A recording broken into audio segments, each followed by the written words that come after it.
विद्यार्थी मित्रांनो, आपणा सर्वांचं स्वागत आहे. मी प्राध्यापक UK कळंत्रे, विषय पर्यावरण शिक्षण. विद्यार्थी मित्रांनो, आपण मागील तासापर्यंत पर्यावरण शिक्षण या इयत्ता 11वीच्या अभ्यासक्रमामध्ये पहिले प्रकरण मानव आणि शाश्वत विकास या प्रकरणाची माहिती घेतलेली आहे. आज आपण प्रकरण दुसरे, ते म्हणजे परिसंस्था या प्रकरणाविषयी आपण माहिती घ्यायला सुरुवात करणार आहोत. या प्रकरणामध्ये आपण प्रामुख्यानं परिस्थितिकीची व्याप्ती याविषयी माहिती घेणार आहोत. त्यानंतर परिसंस्थेची रचना व कार्य हे पाहणार आहोत. त्यानंतर परिसंस्थेचे प्रकार, त्यानंतर परिसंस्थेची गतिशीलता, पुढे परिसंस्थेच्या सेवा, त्यानंतर प्रजातींचे परस्परावलंबन व आंतरसंबंध, आणि शेवटी परिस्थितिकीय उन्नत अनुक्रमण इत्यादी घटक आपण या प्रकरणामध्ये पाहणार आहोत. आताच्या तासाला आपण या प्रकरणातील प्रमुख पहिले दोन घटक, यामध्ये परिस्थितिकीची व्याप्ती आणि दुसरा घटक आहे परिसंस्थेची रचना व कार्य, याविषयी आपण माहिती घेणार आहोत. पहिल्यांदा आपण परिस्थितिकी याविषयी माहिती घेत असताना परिसंस्थांची रचना व कार्य प्रामुख्याने समजावून घेणार आहोत. आता हे पाहत असताना आपल्याला परिसंस्थाची जी काही व्याप्ती आहे ती पहिल्यांदा जाणून घेणं आवश्यक आहे. या परिस्थितिकी शास्त्र याला इंग्रजीमध्ये इकॉलॉजी या नावानं ओळखलं जातं. इंग्रजी इकॉलॉजी हा जो काही शब्द आहे तो दोन ग्रीक शब्दापासून तयार झालेला आहे. त्यापैकी पहिला इकॉस, इकॉस म्हणजे नैसर्गिक अधिवास, आणि दुसरा लॉजी, याचा अर्थ अभ्यास करणे. यावरून आपणाला इकॉलॉजीची व्याख्या सांगता येतं. ती म्हणजे परिस्थितिकी शास्त्र म्हणजे जीवांचा त्यांच्या नैसर्गिक अधिवासामध्ये करावयाचा अभ्यास, अशी आपण या परिस्थितिकी शास्त्राची व्याख्या सांगू शकतो. त्याशिवाय आपण आणखी एक व्याख्या सांगू शकतो, ती म्हणजे वनस्पती व प्राणी त्यांच्या भोवतीच्या पर्यावरणाशी असलेल्या परस्पर संबंधाचा अभ्यास म्हणजे परिस्थितिकी शास्त्र होय, अशी एक आपणाला दुसरी व्याख्या करता येते. आता आपल्याला यामध्ये परिस्थितिकीची व्याप्ती ही आपल्याला जाणून घ्यायची आहे. परिस्थितिकीची जी काही व्याप्ती आहे ती समजावून घेत असताना आपणाला सजीव आणि पर्यावरण यांचा परस्परांशी जो काही संबंध आहे तर तो संबंध परिस्थितिकी शास्त्र या शास्त्राच्या माध्यमातून हे जाणून घेता येतं.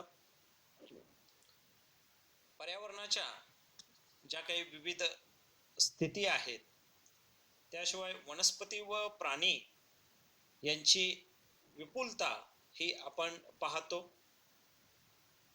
याद्वारे परिस्थितिकीची जी व्याप्ती आहे तर ती फार मोठी असल्याचं आपणाला लक्षात येतं. प्राणी किंवा वनस्पती यांचे जे काही नैसर्गिक समूह आहेत आणि त्याचबरोबर त्यांचे जे घटक आहेत ते ज्या तत्वानुसार काम करतात ते सर्वसामान्य तत्व दाखवून देण्यात देण्याचे जर काम कोण करत असेल तर ते परिस्थितिकीचं शास्त्र हे करत असतं.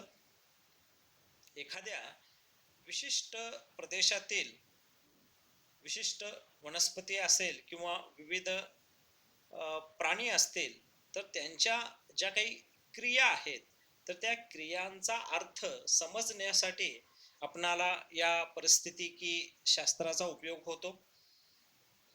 त्याचबरोबर आपणाला एखाद्या भागातील जीवसमूह, मग ते जीवसमूह वनस्पतीचे असतील किंवा प्राण्यांचे असतील, तर ते सहज ओळखता येणं शक्य होतं या परिस्थितिकी शास्त्रामुळं. त्याचबरोबर या परिस्थितिकीच्या साह्यानं आपण या जीवसमूहाचं मोजणी सुद्धा करू शकतो.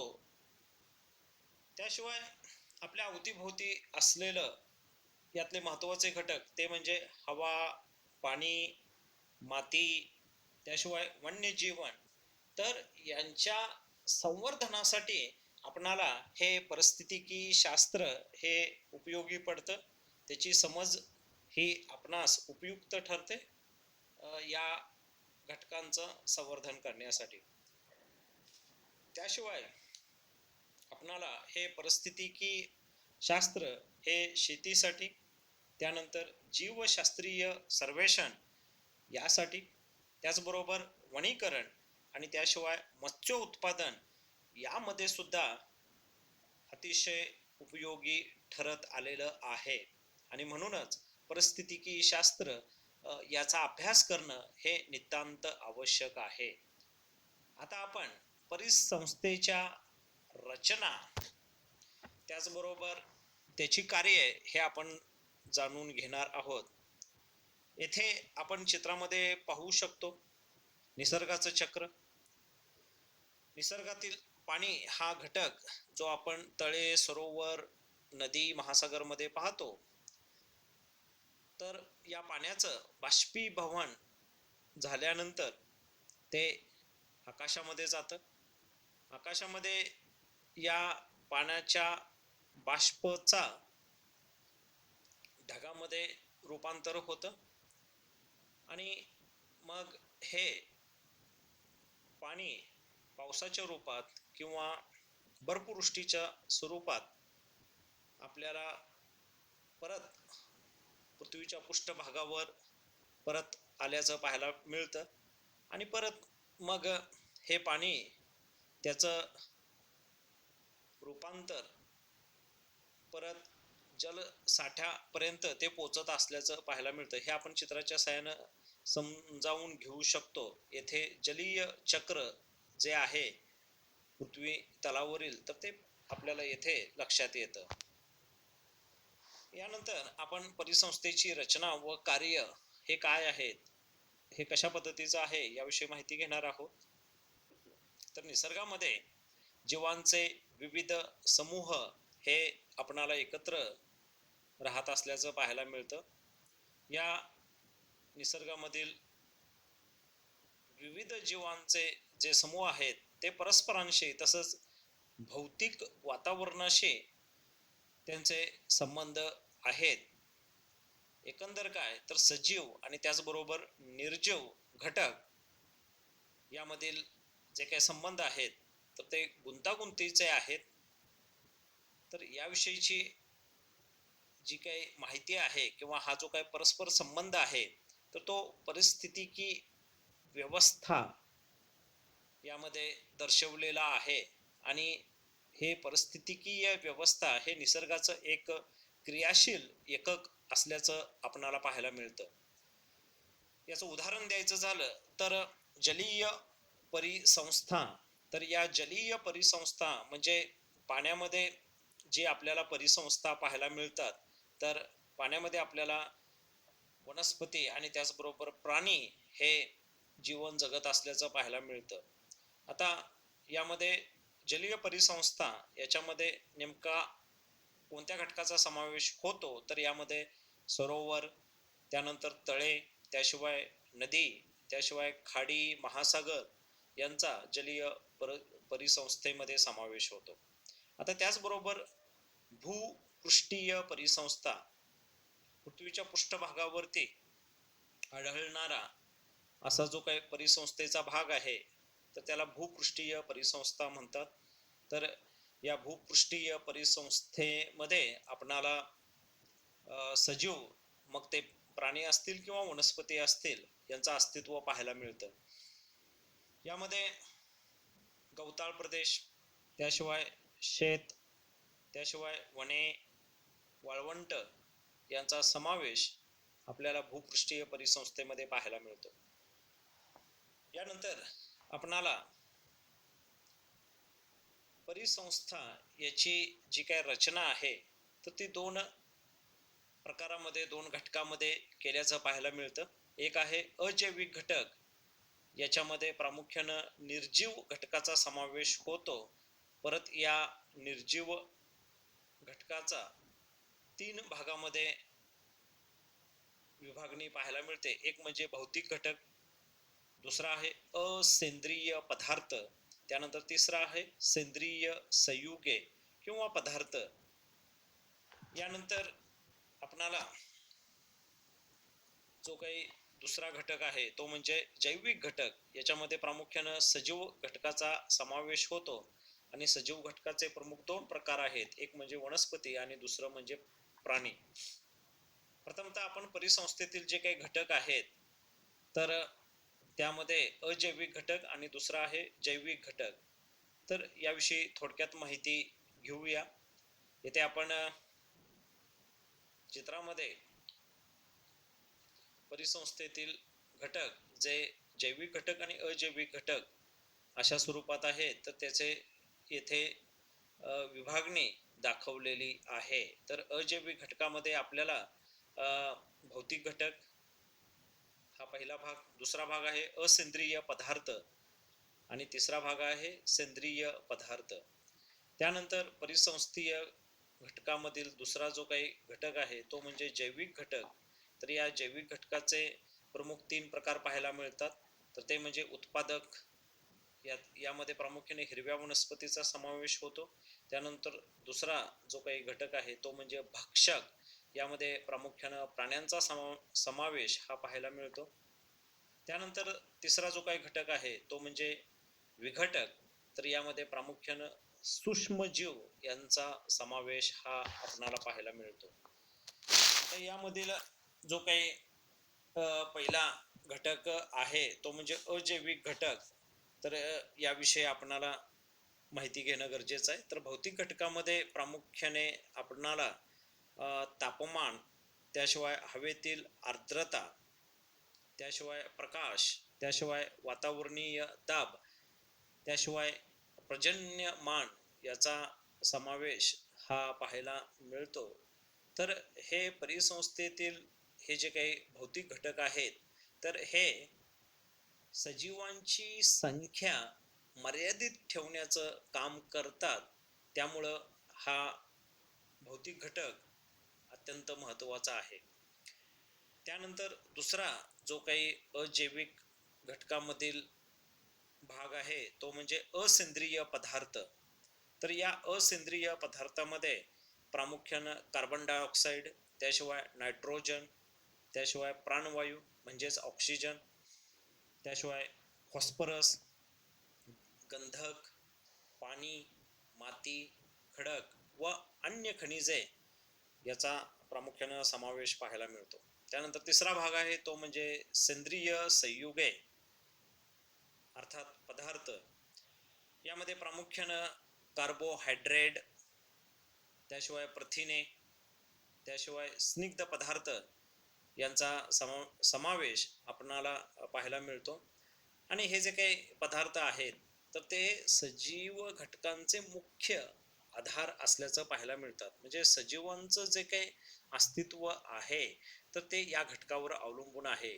किंबहुना सजीवांना जिवंत राहण्यासाठी या घटकाची गरज आहे आणि त्यामुळं सजीव आणि निर्जीव घटकांना एकत्र बांधून ठेवण्याचं काम हे घटक करत असतात असं सांगितलं जातं.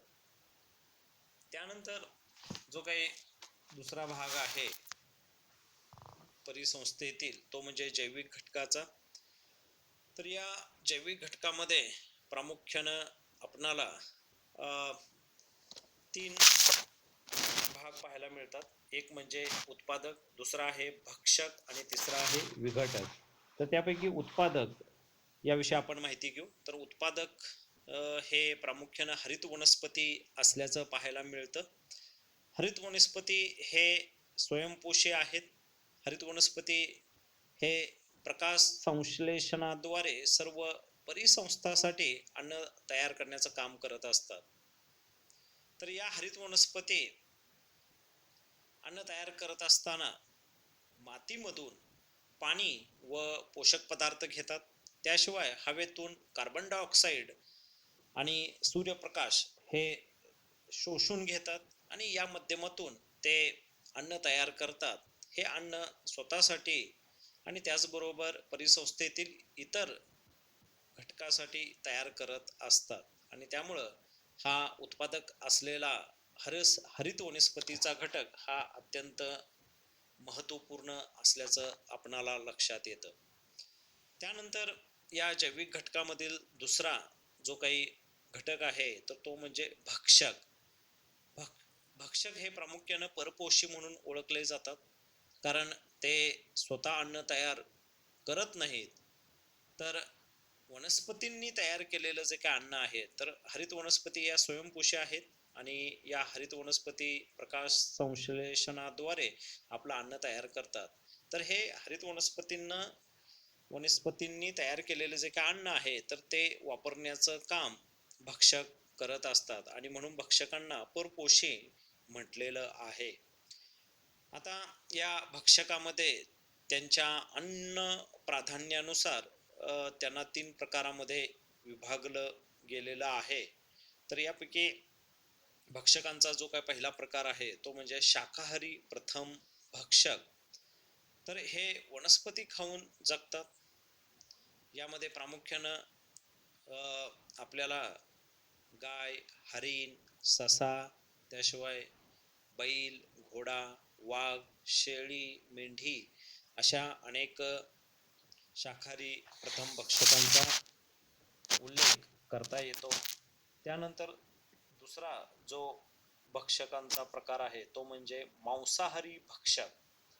तर या मांसाहारी भक्षक हे प्राणी काय करतात तर इतर प्राण्यांना खातात.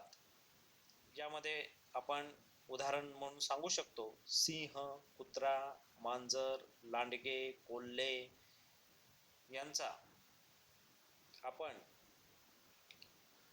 मांसाहारी भक्षक म्हणून उल्लेख करतो. त्यानंतर तिसरा जो काही भक्षकांचा प्रकार सांगितलेला आहे तो म्हणजे सर्वभक्षी भक्षक.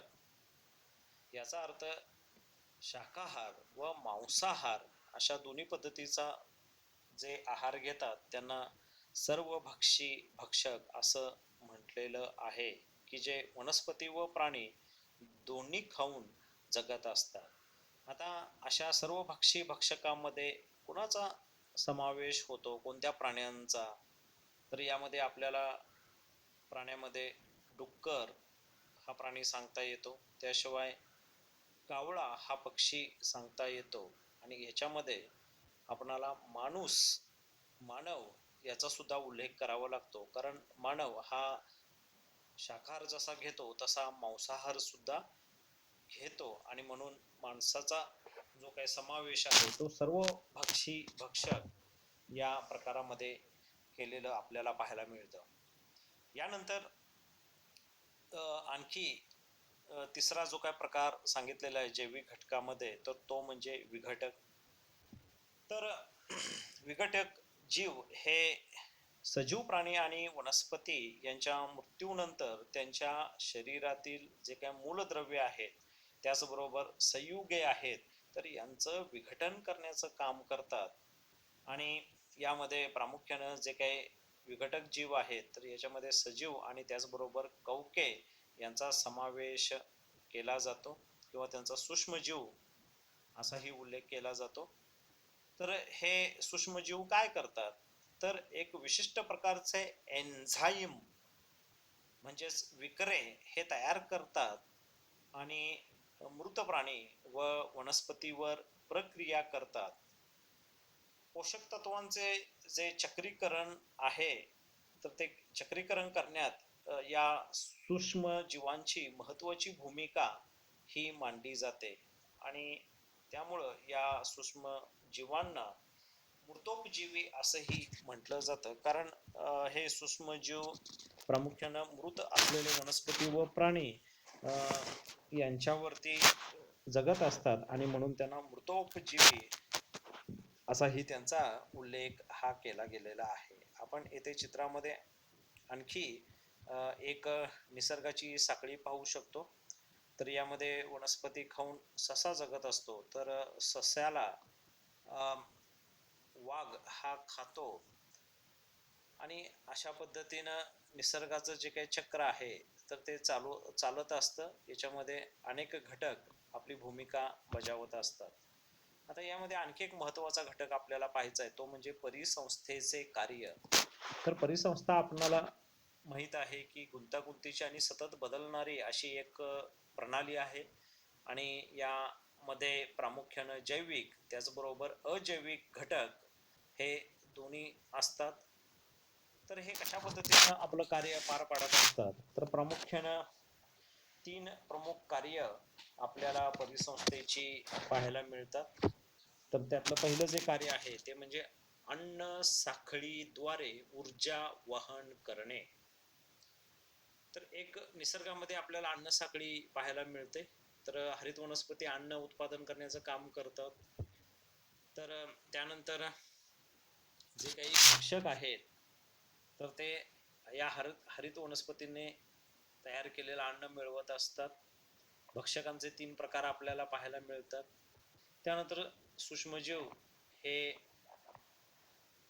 वनस्पती आणि प्राणी यांचं विघटन घडवून आणत असतात आणि त्यामुळं अन्न साखळीद्वारे ऊर्जेचं वहन हे आपल्याला होत असल्याचं पाहायला मिळतं. त्यानंतर दुसरा जो घटक आहे तो म्हणजे दुसरं कार्य, तर ते म्हणजे पोषण मूल्यांचे चक्रीकरण हे पूर्ण करण्याचं काम हे परिसंस्थेच्या माध्यमातून होत असतं. तर पोषण मूल्यांचे चक्रीकरण याला जैव भू रासायनिक चक्रे असंही म्हटलं जातं आणि याच्यामध्ये हरित वनस्पतीपासून सूक्ष्म जीवापर्यंत प्रत्येक घटकाचं महत्वाचं योगदान आपणाला पाहायला मिळतं.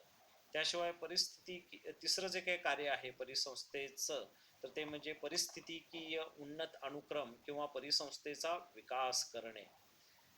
तर यामध्ये आपणाला जे काही परिसंस्थेची नैसर्गिक परिसंस्था आहे, तर यामध्ये आपल्याला तळे, सरोवर, कुरणे, त्याशिवाय दलदलीची जमीन, त्याशिवाय गवताळ प्रदेश, वाळवंट, त्याशिवाय वने यांचा प्रामुख्यानं समावेश आपणाला पाहायला मिळतो. त्याशिवाय मानवाने सुद्धा काही परिसंस्था निर्माण केलेल्या आहेत, तर त्यांना मानवनिर्मित परिसंस्था म्हणून ओळखलं जातं. तर यामध्ये मत्स्यालय, त्याशिवाय बगीचा किंवा शेती यांचा प्रामुख्यानं उल्लेख हा करावा लागतो. त्याच्यामध्ये आपण आजच्या भागामध्ये आणखी एक थोडक्यात माहिती घ्यायचं आहे, ते म्हणजे पारिस्थितिकीय क्षेत्र. येथे आपण चित्रामध्ये पाहू शकतो हरित वनस्पतीच्या आधारे जगणारे प्राणी इथं दाखवलेले आहेत सजीव म्हणून. त्यानंतर ते अनेक एकत्र येतात, त्यावेळी ती सजीवांची संख्या ही आपणाला पाहायला मिळतात. मग वेगवेगळे जे काही प्राणी आहेत किंवा वनस्पती आहेत, तर तो समुदाय म्हणून ओळखला जातो आणि मग या माध्यमातून परिसंस्था तयार होते की या परिसंस्थेमध्ये दोन्ही घटक असतात, एक म्हणजे अजैविक घटक आणि त्याचबरोबर जैविक घटक. तर यापासून परिसंस्था निर्माण होते आणि परिसंस्थेच्या माध्यमातून जीवावरण हे तयार होतं, हे आपणाला पाहायला मिळतं. तर अशा पद्धतीची परिस्थितिकीय क्षेत्राची व्याप्ती आपल्याला लक्षात येते. आता यामध्ये आणखी एक जाता जाता आपल्याला जाणून घ्यायचं आहे की जीवन जगण्यासाठी अनुकूल अशा पद्धतीचं वातावरण हे आपल्याला सूर्यमालेमध्ये फक्त एकाच ग्रहावर पाहायला मिळतं आणि ते म्हणजे पृथ्वी. तर पृथ्वीच्या ज्या भागामध्ये सजीव वाढतात तर त्या भागाला जीवावरण असं म्हटलं जातं. जीवावरण हे अतिशय विशाल आहे आणि एक वेगळा विषय म्हणून त्याचा अभ्यास करणं शक्य नाही आहे, त्याची फारच मोठी व्याप्ती असल्यामुळं.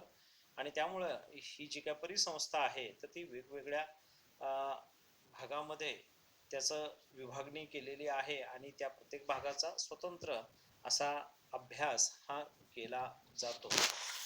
तर विद्यार्थी मित्रांनो, आजच्या तासाला आपण परिसंस्था यामधील परिस्थितिकीची व्याप्ती, त्याचबरोबर परिसंस्थेची रचना व कार्य याविषयी आपण माहिती घेतलेली आहे. पुढील तासाला आपण परिसंस्थेचे प्रकार, त्याचबरोबर परिसंस्थेची गतिशीलता, तर या भागाविषयी आपण माहिती घेणार आहोत. धन्यवाद विद्यार्थी मित्रांनो.